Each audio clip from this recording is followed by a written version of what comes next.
तुमने कामदेव पर विजय प्राप्त करी पर यह बात मत बोलना। नारद मानने को कहाँ तैयार, उन्होंने जाकर बोल दिया भगवान विष्णु को कि शंकर भगवान कामदेव को नहीं जीत पाए थे, मैंने जीता। शंकर भगवान में इतना बल नहीं था जितना बल मुझ में था।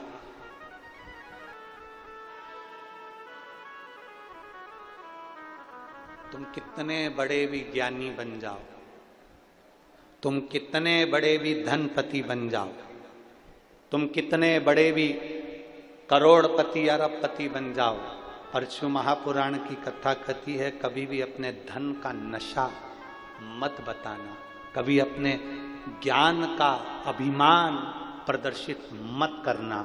तुम कितने बड़े भी ज्ञानी बन जाओ, ज्ञानी जो पुरुष होता है वो देखता है मौन रहकर, मेरे शंकर जैसा चुप रहकर धारण करते जाता है, धारण करते जाता है। अगर तुम बहुत ज्ञानी हो और अपने ज्ञान का दिखावा कर रहे हो तो तुम ये केवल आडंबर कर रहे हो, केवल आडंबर। तुम ज्ञानी हो, तुम में बहुत ज्ञान है, और तुम अगर उस ज्ञान का दिखावा कर रहे हो तो आडंबर कर रहे हो। दिखाना किसको चाहते हो, किसको बताना चाहते हो? तुम शंकर भगवान के बहुत बड़े भगत हो, तुम शिव जी को एक लोटा जल चढ़ाते हो, तुम शंकर जी के मंदिर जाते हो, तुम शंकर भगवान की आराधना करते हो, तुम श्री शिवाय नमस्तुभ्यम का जाप करते हो। मेरा निवेदन है जीजियो, मेरे जीजाओ, निवेदन है आपसे, कभी इसका आडंबर मत करना कि मैं 1 महीने से मंदिर जा रही हूं, कि मैं 4 महीने से जा रही हूं, कि मैं 6 महीने से जा रही हूं। बाबा भोलेनाथ जी को धन्यवाद देना कि तूने मेरा शरीर अच्छा रखा है, इसलिए तेरे दरवाजे पर आ रही है।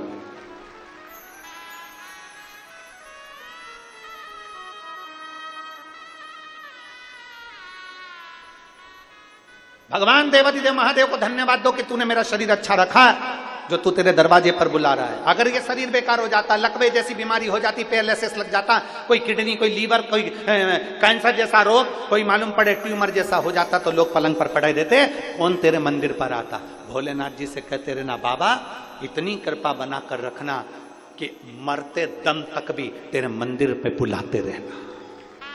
पलंग पर मत पटकना, जमीन पर मत पटकना, हॉस्पिटल में मत पटकना, तेरे दरवाजे पर बुलाते रहना। इस शरीर को चलाते रहना और तेरी चौखट पर बुलाते रहना। बाबा इस शरीर को दूसरे के अधीन मत करना, बाबा ऐसी कृपा करना कि मैं अपने कपड़ों को खुद पहन सकूं, मेरे कपड़े कोई दूसरे ना पहनाए, ऐसी अधीनता मत देना। हॉस्पिटल में ले जाकर मत पटक देना, कहीं किसी दशा में मत पटक देना। बाबा ऐसी कृपा करना कि मैं अपना काम खुद कर सकूं, अपने शरीर का प्रयोग मैं खुद करूं।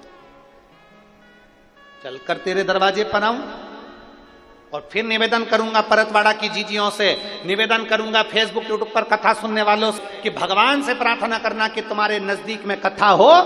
और अगर भगवान ने तुम्हें 4 व्हीलर गाड़ी दी है, ट्रैक्टर दिया, ट्रॉली दी, गाड़ी दी, पिकअप दी, मोटरसाइकिल दी, भगवान ने तुम्हें साइकिल दी, तुम भगवान ने तुम्हें गाड़ी दी है, तो भगवान से प्रार्थना करना कि मेरे नजदीक में जब कथा हो तो मैं भी 4 लोगों को अपनी गाड़ी में बिठाकर कथा सुनाने के लिए लेकर जाऊं। ऐसी कृपा करना,